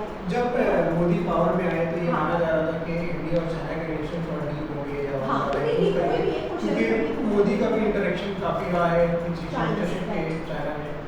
डॉक्टर जयशंकर को जब एक्सटर्नल अफेयर्स मिनिस्टर बनाया तो उनका अच्छा खासा उनका एक एक्सपीरियंस रहा है चाइना। तो ये एक्सपेक्टेड था कि थोड़ा सी relationship it is not a incorrect statement, it is a correct statement, क्योंकि 2013 में ऐसा हुआ। और आप ये भी तो देखिए कि 1996 से 2013 के बीच का अच्छा खासा लंबा दौर है जब कुछ नहीं हो रहा है, राइट। तो 2013 में ऐसा हुआ, मोदी आए, मोदी ने इस चीज़ को फिर से मतलब बहुत अग्रेसिव तरीके से लिया। ही स्टार्टेड विजिटिंग चाइना 2014 में, वो आए, शी जिनपिंग यहाँ पर आए, बॉर्डर डिस्प्यूट, मतलब छोटे छोटे प्रॉब्लम्स चल रहे थे, लेकिन इसके साथ ये सब चल रहा है। जब इन्होंने LAC, तो मोदी ने भी ये दिया इनिशिएटिव कि LAC को हमें जो अनडिस्प्यूटेड टेरिटरीज है उनको हमें सही करना है। देखिए हर कोई इस बात को समझ रहा है, जैसे मैंने कहा कि गलवान वैली डिस्प्यूटेड नहीं था, है ना, देवसाम तो ऑलरेडी डिस्प्यूटेड था, देवचौक ऑलरेडी डिस्प्यूटेड था, फिंगर रीजन ऑलरेडी डिस्प्यूटेड था। सब जगहों पे कहीं भी अभी तक जो जैसे रिसेंट हुआ है ऐसा नहीं देखने को मिला है। यहाँ पहले हो चुका है, देवसाम में 2013 में हो चुका है, ऐसे ही चुमूर में 2014 में हो चुका है। बट कोई कैजुअलिटी रिपोर्ट नहीं हुई है। कैजुअलिटी 75 के बाद पहली, और जो लेवल कैजुअलिटी था वो 67 के बाद पहली बात हुई, ठीक है। तो फिंगर्स रीजन पे हो चुका है, गलवान वैली में डिस्प्यूट नहीं था और यहाँ हो गया, ठीक। तो इंडियन गवर्नमेंट को ये बात बहुत अच्छी तरह समझ में आती है कि LAC के जो अनडिमार्केटेड रीजन्स हैं उनको आपको कुछ ना कुछ मैकेनिज्म चाहिए, क्योंकि जैसे आज गलवान हुआ, अब बात क्या है, मैं क्यों बात कर रही हूँ कि war is not a solution.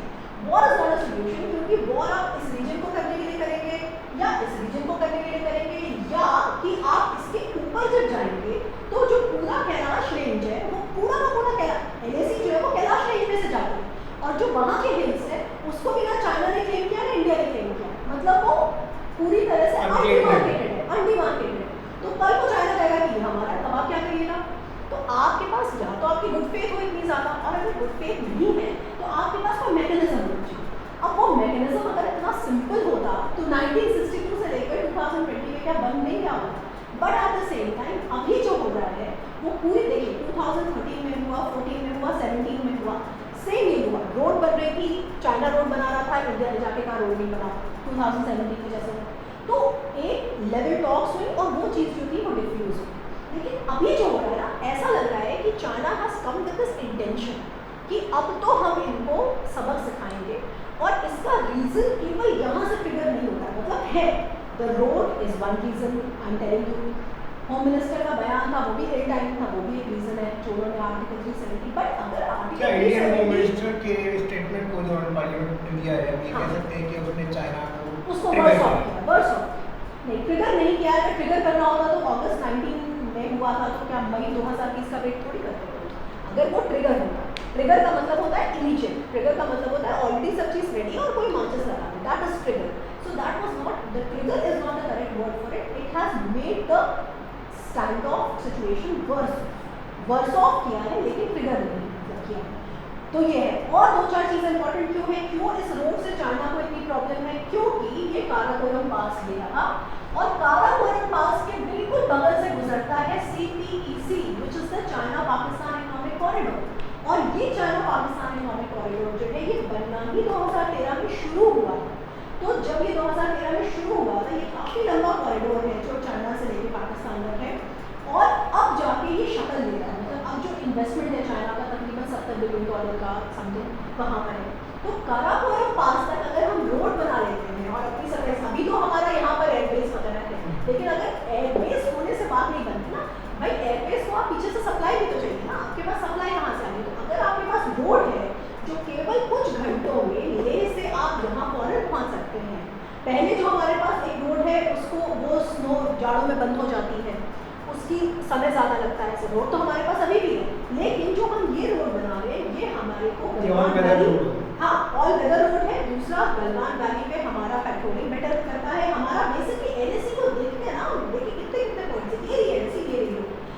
और दूसरा ये वहाँ जा रहा है तो उनको ये भी डर है कि CPEC का भी, मतलब आप इतने घुस रहे हैं ना बिल्कुल चाइनीज टेरिटरी में, तो एक ये सारे इश्यूज भी वहाँ पर है। तो क्या CPEC के होने की वजह से कोई पाकिस्तान का इसमें कोई रोल?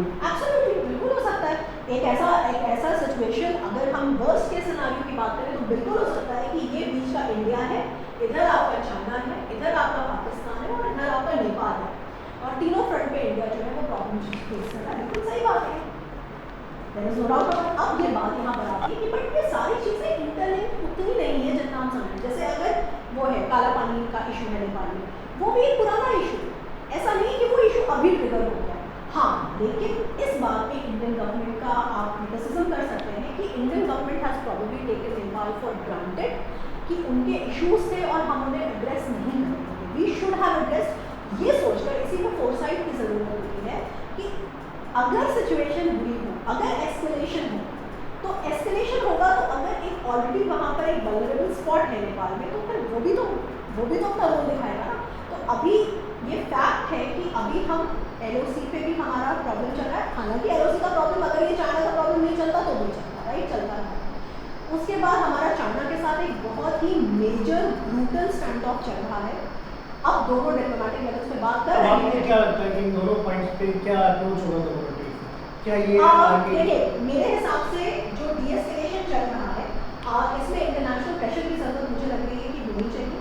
तो इंटरनेशनल प्रेशर और सर्विस नहीं, किसी थर्ड पार्टी का लाइक US या किसी और का रोल? देखिए ऑफिशियली तो नहीं हो सकता, it is an internal matter between India and China, लेकिन एट दिस बता जैसा पहले भी ट्रम्प ने ऑफर किया था मीडिएशन, बड़ी बायलेटरल इशू की वजह से दोनों कंट्रीज उसका रीजन ये है कि क्यों ट्रम्प का जो बयान है उसके पीछे बहुत स्ट्रेटेजिक इंपॉर्टेंस नहीं है, क्योंकि ऑलरेडी चाइना और ट्रम्प का इतना बड़ा ट्रस्ट डेफिसिट चल रहा है। तो ट्रम्प अगर एक बार वो जापान की बात करें तो समझ में आ रहा है, क्योंकि जापान का चाइना से एक अलग लेवल पे एक अलग इक्वेशन है। So though they are adversaries in East China Sea, but at the same time अभी जैसे जापान ने कहा कि हम हांगकांग के स्टेटमेंट नहीं देंगे एटसेट्रा, तो उनका एक अलग वो है, एक अलग तरह का ट्रेड उनका वो है। तो अगर जापान कह रहा है कि we will try to mediate, it will definitely make some sense, and in my personal opinion Japan should step forward. Japan must mediation they must, okay, right now the situation is such. और वह जो बात वो कह रही थी कि why war is not a solution, कि आप यहाँ लड़ेंगे या यहाँ लड़ेंगे या आगे कितने फ्रंट्स में इंडिया, और यही एक रीजन है कि देखिए आप इस बात को समझना बड़ा जरूरी है कि देखिए जो पॉपुलिज्म है ना, मतलब पॉपुलिज्म का एक कैरेक्टरिस्टिक होता है कि populism thrives on grand narratives. एक भी बूंद जमीन का नहीं छोड़ना, एक सुई की नोक के बराबर ज़मीन नहीं छोड़ेंगे, ये हमारे पूरे शार्ट की बात है। Everybody understands the complexity of LAC, okay. तो प्रॉब्लम क्या रही है कि इंडियन गवर्नमेंट को क्यों हम लोग बार बार कह रहे हैं कि the Indian government should have spoken up. देखिए इंडियन गवर्नमेंट का भी कुछ पॉइंट है वो logical, why is it logical? It is logical because 2015 में जैसे मतलब मोदी भी मिल रहे हैं, लगातार मिल रहे हैं, चाइना से उनके संबंध बहुत अच्छे हैं। वुहान कंसेंसस हुआ था, उसके पहले 2017 में डोकलाम हुआ और Doklam was a fairly long, अभी जो हो रहा है इससे ज़्यादा लंबा स्टैंड ऑफ 72 डेज तक चला है और उसके बाद डिफ्यूज हुआ है, राइट। और वो भी रोड कंस्ट्रक्शन पर ही था। चाइना ने रोड कंस्ट्रक्ट किया था, इंडिया ने कहा था कि ये गलत है और हम रोड नहीं करेंगे। डेप्सांग वैली में भी यही हुआ था, चूर में भी 2014 में यही हुआ था। और यही, और इसके पीछे रीजन क्या है? Different perceptions. चाइना जब चाहता है जिस रीजन को डिफरेंट परसेप्शन, अभी तक यहाँ नहीं था ना डिफरेंट परसेप्शन, यहाँ पे लिया है डिफरेंट परसेप्शन, यहाँ म्यूचुअल कंसेंसस था। आप चाइना ने कह दिया कि डिफरेंट परसेप्शन है, हमारी सॉवरेनिटी है, तो क्या गारंटी है कि चाइना अगर ये यहाँ कह रहा है तो इसके बाद इधर ऊपर नहीं कहेगा? क्योंकि कितने सारे रीजन्स हैं ऐसे, ऐसे बहुत सारे रीजन्स हैं। ये दुनिया का सबसे मुश्किल ज्योग्राफिकल टेरेन है। क्या गलवान वैली का ये टेंशन एस्केलेशन हमारा डिप्लोमेटिक फेलियर है? डिप्लोमेटिक फेलियर तो मैं नहीं कहूँगी, मिसकैलकुलेशन है।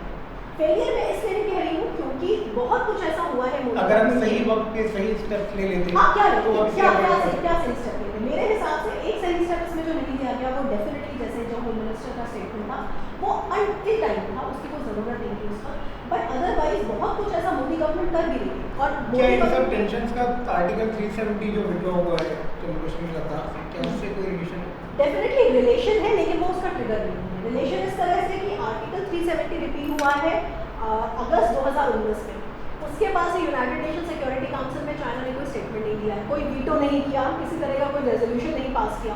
अगर चाइना को इतनी बड़ी प्रॉब्लम है तो उसको उस वक्त करना चाहिए ना। चाइना ने केवल क्या किया? पाकिस्तान की ये मदद करी कि बिहाइंड क्लोज डोर्स एक मीटिंग करवाई कश्मीर के ऊपर, उसके अलावा तो चाइना ने कुछ ऐसा सो कॉल्ड साथ तो दिया नहीं पाकिस्तान में, तो ये ट्रिगर नहीं है। लेकिन जैसा मैंने आपसे कहा कि प्लीज़ अंडरस्टैंड कि अगर इस तरह के कोई इतना जो सेंसिटिव और हाइब्रिड फ्लूइड बॉर्डर है जहाँ पे डिफरेंट परसेप्शंस एक्सेट्रा और हमारा पीछे का इतना बैगेज भी है, वहाँ पर क्या होता है कि it works as a matrix, है ना, एक तरह का मैट्रिक्स है। सो बहुत सारे रीजंस हैं कब कौन सा एक फैक्टर आता है और पुराने रीजन को उठा के खड़ा कर देते हैं कि हम तो इसके वजह से कर रहे हैं। एक्चुअली आप technically speaking it is not directly related. क्या बॉर्डर डिस्प्यूट से इंडिया और चाइना के ट्रेड रिलेशन से उनके इफेक्ट पड़ेगा? हाँ, बिल्कुल पड़ेगा। ट्रेड रिलेशन में पढ़ना चाहिए। अभी भी मैं आपको ये दूसरा कॉम्प्लेक्सिटी है, लोग इसको बहुत इस तरह से कहते हैं कि we should really boycott Chinese products. But ये तो काफी टाइम से चल रहा है। अभी रिसेंटली हमने देखा कि अभी का प्रोजेक्ट चाइना कंपनी को दिया है। मैं उस पर भी आ रही हूँ। देखिए ये चल रहा है, लेकिन ये जो ब्रूटैलिटी हमने मंडे को देखी है ये भी अनप्रेसिडेंटेड है। ये 67 के बाद हमने ब्रूटैलिटी हमने कल देखी, मंडे को देखी, तो this is something that should be taken note of and very serious note of. लेकिन इसके अलावा जो बात आती है चाइना और इंडिया ट्रेड रिलेशन की, देखिए चाइना इंडिया, और वही मैं उस बात पे बार बार आना चाहती हूँ कि मोदी गवर्नमेंट के कुछ बहुत अच्छे अचीवमेंट्स भी हैं चाइना को लेकर, स्पेशली विद रिस्पेक्ट टू जो 2017 में डोकलाम हुआ और डोकलाम रिजॉल्व हुआ और उसके महज कुछ मंथ्स के अंदर ही वुहान कंसेंसस हुआ 2018 अप्रैल। ओके, वुहान कंसेंसस में उन्होंने क्या कहा? मैं बार बार इस बात को कहती रहती हूँ कि चाइना जो है वो इंडियन पोजीशन को डिस्टर्ब नहीं करेगा इंडियन ओशन रीजन में, और इंडिया जो है वो चाइना के साउथ चाइना सी रीजन में डिस्टर्बेंस नहीं करेगा। मतलब वो रीजन आपका कंट्रीज के बीच का एक एग्रीमेंट है, ठीक है। उसके साथ बहुत सारे इकोनॉमिक एग्रीमेंट्स भी हुए, जैसे कि मैंने कहा कि एक्सपोर्ट बढ़ा हमारे, क्योंकि चाइना और इंडिया का जो ट्रेड रिलेशन है, हमारा चाइना सबसे बड़ा ट्रेडिंग पार्टनर है, लेकिन उसका जो बैलेंस ऑफ पेमेंट है वो टिल्टेड है in the favour of China. मतलब हमारा ट्रेड डेफिसिट है और चाइना का ट्रेड सरप्लस है। हम चाइना से इंपोर्ट ज़्यादा करते हैं, चाइना को एक्सपोर्ट कम करते हैं, राइट। तो इसको हमें रेक्टिफाई करना है, हमें तो अपनी इंपोर्ट एक्सपोर्ट दोनों बराबर लेके आने हैं, राइट, एब्सोल्युटली। वरना तो ये चाइना की एडवांटेज है ना भाई, हमारा बाजार चाइनीज सामान से फटा पड़ा है और हम चाइना को बेच नहीं पा रहे हैं, राइट। तो स्पेशली 2018 में जो यूएस चाइना जो ये चल रहा था, ट्रेड वॉर चल रहा था, बिकॉज ऑफ दैट चाइना के ऊपर इकोनॉमिक कॉन्स्ट्रेंट बहुत ज़्यादा आने लग गया। मतलब it went on for 2 years और 2018 उसी की कुछ मतलब टेंशन चल रहा था। ट्रम्प इस तरह के बयान देता रहता था कि हम सैंक्शंस लगाएंगे, टैरिफ्स बढ़ाएंगे, लेकिन उसके बाद तो वही वो टाइम था जब चाइना और इंडिया का वुहान कंसेंसस हुआ, और उसके बाद फिर बहुत सारे नॉन बासमती बनाई चीन तो वुहान कंसेंसस के मीटिंग्स में भी बात हुई थी कि इसको हाँ, पर उस पर कुछ हुआ नहीं, मतलब उस पर यही हुआ कि अभी हम इस पर कोई बात नहीं, क्योंकि आप ये देखिए कि 91, 93, 96, 2013 तो है ही, इसके अलावा 22 राउंड्स भी है टॉक्स के, और उसके बावजूद हमारे पास एक प्रॉपर कंसेंसस नहीं है। ये सोचा जाता है कि अभी ये जैसे चल रहा है हम उसको वैसे छोड़ दें, और एक जो, क्योंकि जो न्यू लिबरल इंस्टीट्यूशनल आर्गुमेंट है वो ये है कि you should try to look for, कोई ऐसी सिचुएशन नहीं आएगी जहाँ पे सब कुछ everything is settled. So while you are having problem on the one hand, you can still have trade relations on the other hand. This is not a completely illogical point, क्योंकि अभी तक ऐसा कुछ हो भी नहीं रहा था। मैंने कहा तो कल जो हुआ है वो 67 के बाद पहली बार ऐसा हुआ।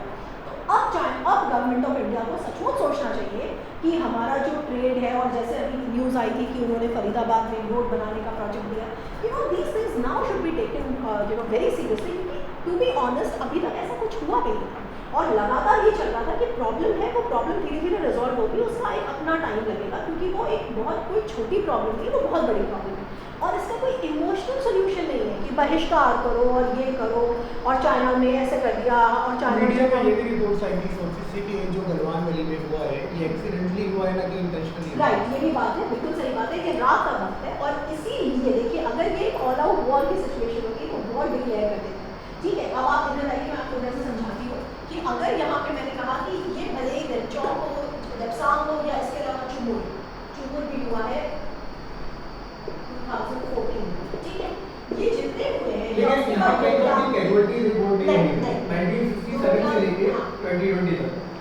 1975 में एक बार हुआ, लेकिन it was again accident, Arunachal Pradesh के बीच में हुआ। तो जो लेवल हमें दिखता है, अब मैं आपसे, आपने मुझसे सवाल पूछा, आपने कहा कि एक्सीडेंटल, हाँ ये बात सही है, क्योंकि अगर ये ऑल आउट वॉर होती तो चाइनीज पीछे से फिर अपने वो करते हैं ना, मतलब आप उसको पीछे से, मतलब चेन ऑफ इवेंट, मतलब आप उसको सप्लाई करते हैं, सप्लाई करते हैं। ये बहुत सारी खबरें ये भी है कि ये रात का वक्त था जब डिसएंगेजमेंट चल रहा था, मैंने कहा पोस्ट 14 और पोस्ट 15 से वापस जा रहा था।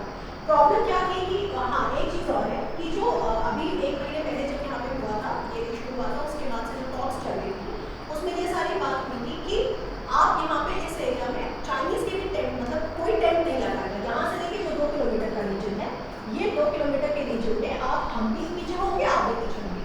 चाइनीज़ ने मंडे को ये जो झगड़ा हुआ है, इसके पीछे का ट्रिगर ये है कि चाइनीज़ वहाँ पे अपना टेंट बना रहे हैं, और जो बिहार रेजिमेंट के कर्नल हैं, कर्नल बाबू, जो अभी मार्टिर हो गए, जो शहीद हो गए, उन्होंने जाके चाइनीज़ से कहा कि आप अपना ये टेंट हटाइए, क्योंकि जो हमारा डिसएंगेजमेंट हुआ है, जो टॉक्स हुए हैं आर्मी लेवल पे, वहाँ पे ये बात हुई है कि कोई टेंट नहीं होगा। मतलब चाइना का वो एक टेम्परेरी सेटलमेंट था। टेंट, चाइनीज़ वहाँ पे टेंट बना रहे थे, चाइनीज़ ही करते रहते हैं, यहाँ पे भी यही होता रहता है, टेंट बनाते, टेंट हटाते, जितने ये स्टैंड ऑफ हुए सबने ही कॉमन। तो वो जो बाबू, संदीप बाबू, या मैं अपना नाम भूल गई, जो कर्नल बाबू है, जो बिहार रेजिमेंट के 16 बिहार रेजिमेंट के जो ऑफिसर हैं, उन्होंने, जो कमांडिंग ऑफिसर है, उन्होंने जाके कहा, उनके पास ऑर्डर्स थे कि आप ये जाके टेंट हटाइए, क्योंकि ये हमने जो अभी एग्रीमेंट हुआ है हमारा अभी, उसके हिसाब से नहीं है, and that is exactly what he did. और ये जो पहले के सारे प्रोटोकॉल्स हैं, उसके वजह से वो अपने साथ गन्स लेके नहीं गए, निहत्थे गए, और अपने साथ कुछ ही लोगों को लेके गए कि ये सिचुएशन एस्केलेट ना हो। नहीं, लेकिन चाइनीज के पास तो पहले से डंडे थे, चाइनीज के पास तो रॉड्स थे, और नॉन लीथल वेपन्स चाइनीज से, और ये जो सारी चीज हो रही थी कि वो बट इंडियन आर्मी ने वो सब नहीं है, क्योंकि इंडियन आर्मी के कहीं ना कहीं बैकड्रॉप में वो बिल्कुल नहीं, बिल्कुल सही, ये निहत्थे गए थे, बिल्कुल निहत्थे गए थे, और इनके साथ, और ये सब एक रिच पर हो रहा था। तो इससे न्यूज़ ये भी है कि जब ये लोग यहाँ इंडियन आर्मी पहुंची तो सीडीएस की तरफ से इंस्ट्रक्शन थे कि आप आर्म्स लेके ना जाएं, जबकि Chinese army non lethal weapons के साथ वहाँ मौजूद थी, जिस तरीके की कैजुअलिटी को देखने को मिली। बिल्कुल, तो ये एक तरह का ब्रीच ऑफ ट्रस्ट तो है, बिल्कुल 100% ब्रीच ऑफ ट्रस्ट है कि हम ना केवल हमने ये 14 और 15 से हटा के 17 में डिप्लॉय करने के लिए मांगते हैं, और जब हमने देखा कि उस एरिया में चाइनीज एक टेंट लगा रहे, तो वो बाकायदा गए, उन्होंने कहा, और वो भी एक कमांडिंग ऑफिसर है वहाँ पे, इस कर्नल वहाँ पे, मतलब सिपॉइज नहीं जा रहे, कर्नल जाके उनसे बात कर रहे थे और निहत्थे गए थे, तो that itself was a big confidence building measure कि हम आपसे निहत्थे बात करने आए हैं।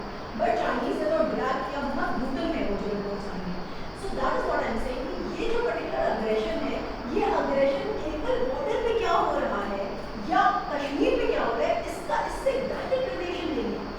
बट ये कहीं ना कहीं एक रिलेशन तो होगा ना, एब्सोल्युटली, इट्स ऑल उन सब चीज़ों में जो एक बहुत टाइम से हो रहा था, जब से पार्टी, आप ये कह सकते हैं कि धीरे धीरे क्यूमुलेटिव एक पिनिकल, मतलब आप एक चाइनीज अग्रेशन का जो ये पिनिकल आया है, कहाँ आ गए उधर ये भी बात। हाँ, लेकिन आप इस बात को देखिए, अगर हम इस बात को नहीं समझेंगे तो हम इसको ठीक तरीके से समझ नहीं पाएंगे कि it is not happening here alone, okay, it is definitely more directly related with the disturbance that is happening with in China, okay. तो शी जिनपिंग को एक तरीका है, एक ये फैशन है, एक स्टाइल है कि जब भी ऐसे इश्यूज होते हैं तो वो एक नेशनलिस्ट रेटोरिक जो है वो स्टर अप करते हैं चाइनीज पीपल में, जहाँ पर कि हम अपने बॉर्डर्स को, टेरिटोरियल सॉवरेनिटी, वो बेसिकली जो इमोशनल सिंबल्स होते हैं, तो ये है कायदे से आप जो मुझसे कह रहे हैं कि इसमें रोल है कि नहीं, क्योंकि देखिए आप फिर हमें समझने की ज़रूरत है, ब्लैक और वाइट में कोई ट्रिगर इसमें नहीं है, बहुत सारी चीज़ें हैं जो जिनका कुछ कुछ परसेंट तक कुछ कुछ रोल है, राइट। तो आर्टिकल 370 का रोल कितना है, सब रोल डेफिनेटली। उसके बाद स्टेटमेंट्स आते रहेंगे, वो लगातार आते रहे कि आप एक्साइज चेक में आपका क्या है और इस तरह का है। मैंने बोला रोड बन रही है, रोड बनने को लेकर चाइना के उसमें नीचे आता खर्च किस तरह का है, और चाइना अब ये क्लेम कर रहा है कि गलवान वैली पूरी हमारी है। तो बेसिकली डिप्लोमेटिक लेवल पे तो आपको टॉक करना ही पड़ेगा, और चुप रह के अब कुछ नहीं। पॉइंट अब ये है, अगर हम बिल्कुल स्पेसिफिक बात करें तो चुप्पी से अब कुछ हो नहीं रहा है। एक चुप्पी का लेवल मैं समझती हूँ, क्योंकि देखिए कुछ लेवल पे if you are maintaining silence in such a volatile region it makes sense, because क्या बताएंगे आप, why should you tell the public के पास ना इतना एनालिसिस है ना पीछे का अब, और जनरली जो पब्लिक है वो एक इमोशनल उस पर काम करती है, it is more about our territory has gone to China, like that. तो एक पॉइंट तक तो मैं समझ रही थी, जब ये सब चीज़ें शुरू हुई थी तो initially I was the one, I always supported that this is the right thing to do, they should not speak too much because lot of other things are happening, but now वजह से हम ये expect कर सकते हैं कि आने वाले कुछ दिनों में इंडिया चाइना की वॉर हो सकती है। नहीं, वॉर अभी भी नहीं होगी, क्योंकि वॉर ना चाइना अफोर्ड कर सकता है ना इंडिया अफोर्ड कर सकता है, उनके ट्रेड रिलेशंस बहुत डीप हैं, चाइना के ऊपर बहुत सारे इकोनॉमिक प्रॉब्लम्स हैं, चाइना का कॉर्पोरेट डेट इतना ज़्यादा है कि जो इकोनॉमिक थ्योरी है वो ये कहती है कि चाइना का कॉर्पोरेट डेट और जीडीपी में इतना डिफरेंस आ गया, मतलब जीडीपी अगर यहाँ है चाइना की तो कॉर्पोरेट डेट यहाँ है, इतना ज़्यादा डिफरेंस है कि अब वो फाइनेंशियल क्राइसिस ही मतलब अब ट्रिगर होगी चाइना में। दूसरा, चाइना में पोस्ट कोरोना सिचुएशन में अनएम्प्लॉयमेंट बहुत हाई है, और आप ये समझ सकते हैं कि ये इतना सेंसिटिव मुद्दा चाइना के लिए इसलिए है क्योंकि चाइनीज़ गवर्नमेंट अपने सारे नंबर्स को वो करती है, मतलब कंट्रोल, बेसिकली मैनिपुलेट। तो चाइना का जो अनएम्प्लॉयमेंट रेट है वो उसको बढ़ने नहीं दे रहा है 5.5% के आगे, क्योंकि उनको पता है कि अगर रियल अनएम्प्लॉयमेंट रेट अगर पता चलेगा तो it will become a very big problem for communist party to sustain their legitimacy in the Chinese society. And the figures से अगर आप बाहर के एनालिटिक्स को पढ़ें, मूडीज़ के एनालिटिक्स एक्सेट्रा, या बहुत सारे चाइनीज़ जो बाहर हैं वो कह रहे हैं कि अगर आप मोस्ट कंजर्वेटिव फिगर भी लेते हैं तो इट इज़ 10% मिनिमम, और अगर आप एक लिबरल फिगर लेते हैं अनएम्प्लॉयमेंट का जो पोस्ट कोरोना और जो ट्रेड वॉर से चला रहा है, ट्रेड वॉर से चाइनीज़ मैन्युफैक्चरिंग पे असर पड़ रहा है, क्योंकि भाई टैरिफ्स हाई हो गए तो डिमांड नहीं है, राइट। उसके बाद कोरोना क्राइसिस, तो एटलीस्ट 15% है, और 15% इन चाइनीज सोसाइटी अभी तक था कि मतलब चाइना के साथ इंडिया में कॉन्फ्लिक्ट चल रहा था, और बीच में फिर इंडिया नेपाल का कॉन्फ्लिक्ट शुरू हो गया, बट हमने इंडिया नेपाल के कॉन्फ्लिक्ट को इतना स्ट्रांगली सीरियसली नहीं अभी तक एड्रेस। तो क्या हम ये मान सकते हैं कि अगर हम चाइना वाले कॉन्फ्लिक्ट पे कंसंट्रेशन करते हैं तो वो अपने आप न्यूट्रलाइज हो जाएगा? नहीं, हमें डेफिनेटली नेपाल को Nepal is an independent sovereign country, और just because it is a country which was overshadowed by Indian culture या आप जो भी है, इट डज नॉट मीन कि उनकी सॉवरेनिटी इंपॉर्टेंट नहीं है। उनका इशू जेन्युइन है, काला पानी का जो इशू है ये अब से नहीं बहुत दिनों से चला आ रहा है, और हमने वो नेसेसरी स्टेप्स नहीं लिए हैं पिछले कुछ सालों में कि हम इस चीज़ को रिजॉल्व करें, क्योंकि जैसे मैंने कहा कि फोरसाइट तो ये कहती है कि भाई आप जो आपके छोटे छोटे इशूज हैं आप उन्हें तो रिजॉल्व करेंगे, कल को अगर प्रॉब्लम होती तो आपके पास वहाँ का प्रॉब्लम मिलने का है। अब इसका आर्ग्यूमेंट आप ये दे सकते हैं कि शायद इंडियन गवर्नमेंट का डिज़ाइन ये था कि छोटे छोटे कंट्रीज़ को अगर वो कर भी लेंगे तो उससे चाइना के एम्बिशन को तो हम रोक नहीं पाएंगे, जो कि फैक्ट है, क्योंकि मैंने आपसे कहा कि चाइना का जितना स्ट्रेटेजिक एम्बिशन है वो बेसिकली उनके इकोनॉमिक इंटरेस्ट को सेव करने के लिए, और चाइना बहुत सारे लोग उसमें कहते हैं कि अगर इंडिया के बहुत अच्छे ताल्लुकात रहते हैं नेपाल से या श्रीलंका से या बांग्लादेश से, तो क्या चाइना वहाँ पे इतना इन्वेस्टमेंट नहीं करता? नहीं, ये बात नहीं है, चाइना डेफिनेटली इन्वेस्टमेंट करता, क्योंकि वहाँ से चाइना के सी लेयर ऑफ कम्युनिकेशन जाते हैं, और चाइना अपने सी लेयर ऑफ कम्युनिकेशन के चोक पॉइंट्स को लेकर बहुत सीरियस है, whether it's trade off Malacca और तो आने वाले टाइम में देख सकते हैं कि India China trade relation effect होगा, डेफिनेटली अफेक्टेड होगा, क्योंकि ये जो कल हुआ है, ये मंडे को जो हुआ है, this is a SOS situation in plain and simple terms, इसमें कोई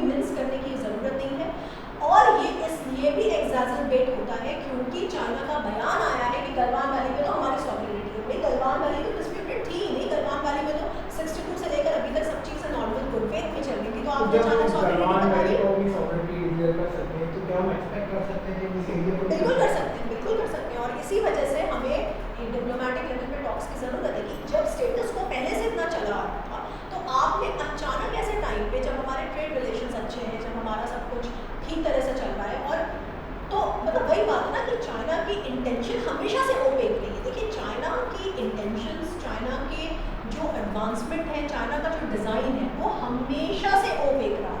चाइना के आपको क्या लगता है कि चाइना के टेरिटोरियल क्लेम्स के अगर यहाँ पर ओपेक है? चाइना का एक 9-10 लाइन का कॉन्सेप्ट है साउथ चाइना सी में, जो भी उतना ही ओपेक है, क्योंकि चाइना कभी उसे डिफाइन नहीं करता है, और वहाँ पे उस हिसाब से ताइवान सब चाइना क्लेम करता है पूरा। जैसे अगर आप ये चाइना है तो ये साउथ चाइना सी का रीजन है, इसके यहाँ पर ऐसे बड़ा सा ऐसे करके घेरा है। चाइना कहता है ये एंशिएंट टाइम से हमारा है, और जब मौका पड़ता है कि चाइना उसे डिफाइन करे, चाइना कभी उसे डिफाइन नहीं करता, राइट। तो चाइना के टेरिटोरियल क्लेम्स को लेकर जो ओपेसिटी है वो केवल LAC में नहीं है, वो साउथ चाइना सी में है, वो ताइवान को लेकर भी है। चाइना की यूनिवर्सल पॉलिसी ओके, बिल्कुल चाइना कभी इस बात को जाहिर नहीं होने और ये कोई शिनजियांग के आने पे नहीं हुआ है, ये मतलब पहले से हम ऐसा रहा है चाइना हमेशा ही 1949 से ऐसा रहा है, जब से चाइना में कम्युनिस्ट रेवोल्यूशन और माओ कम्युनिस्ट पार्टी का रूल रहा है। चाइना की इंटरनेशनल पॉलिसीज को लेकर बहुत ओपेसिटी रही है। China has always been the kind of a person की गो ग्रैबिंग, कि अगर आप यहाँ पे इतना ग्रैब कर पा रहे हैं तो आप इतना ग्रैब करिए।